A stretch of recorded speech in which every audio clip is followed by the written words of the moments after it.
Qui a couru ne serait-ce qu'une seule fois sur circuit ou en rallye sur Alpine en est tombé nécessairement amoureux. La liste des pilotes qui ont construit, bâti cette légende est impressionnante.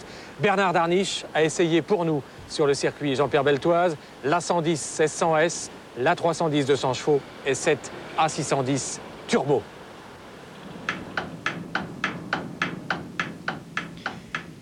Photos de famille et arrêt sur image. L'une des légendes automobiles de la décennie 70 est là, devant nous. Carte d'identité, Alpine 1600S, 140 chevaux, produite à près de 1600 exemplaires à l'usine de Dieppe entre 1970 et 1973. Incontestablement, la berlinette, c'est elle.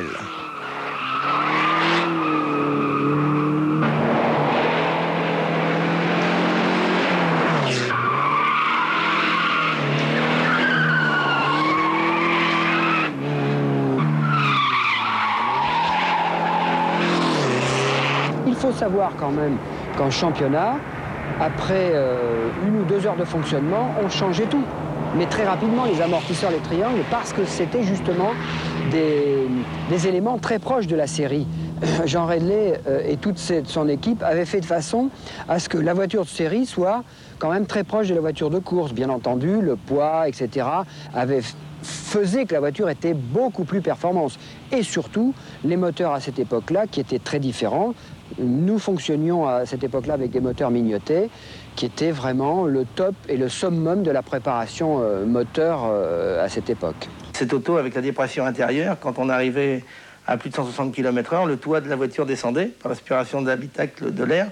Et en fin de compte, on conduisait avec le toit appuyé sur le casque, et c'était nous qui tenions le toit. Mais ça faisait partie de l'ambiance et on n'y pensait même plus. La première fois, ça a surpris, puis après, tout le monde le savait, et puis c'était simple, c'était fabuleux. Son succès, la berlinette le doit sans doute à ce mélange de performance et d'inconfort. Avec un poids de 680 kg et ses 140 chevaux, pour 30 000 francs de l'époque, le possesseur d'Alpine avait entre les mains ce compromis redoutable. Cette petite voiture, petite parce qu'elle l'est réellement, elle m'a toujours fait rêver parce que ça a été la première petite voiture de course populaire, entre guillemets. C'est une invention géniale de Jean Redley parce qu'avec très peu de choses, on en a fait un monument historique de la compétition automobile. Et c'est quand même quelque chose de très fort quand on en a encore une devant les yeux. En 71, Alpine négocie un autre virage. Le succès de la A110 autorise Jean Redley à viser la clientèle Porsche. Ce sera le rôle dévoué à l'Alpine A310. La bête est domestiquée tout en retenant la plupart des solutions techniques de la A110. L'intérieur devient confortable, mais la belle, dans le lifting, a presque doublé son poids. Ce sont malheureusement ces kilos superflus qui vont faire toute la différence.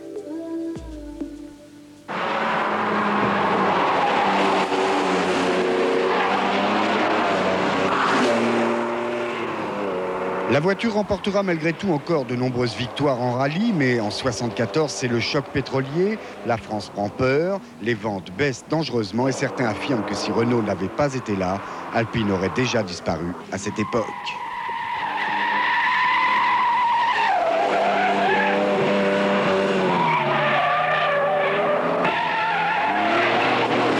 C'est très lourd, le moteur en porte-à-faux derrière, c'est difficile.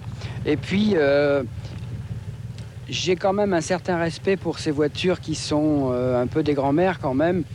Donc je n'ose pas trop les pousser dans des retranchements qui pourraient éventuellement leur occasionner des maladies et des choses qui pourraient être gênantes pour le propriétaire. Mais enfin, ce sont quand même des voitures bien sympathiques. Le rapport poids-puissance est là quand même.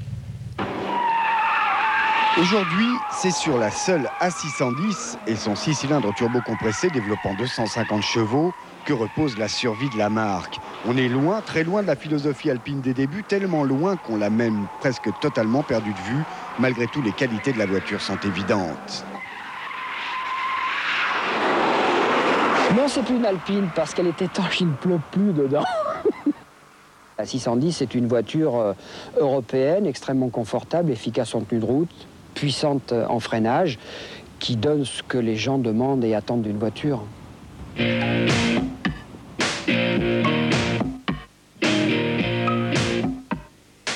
Ici, Confort, performance, tout y est, on a enfin réalisé la synthèse. Pourtant, on atteint ce but un peu tard. La situation économique ne laisse plus de place à l'exceptionnel.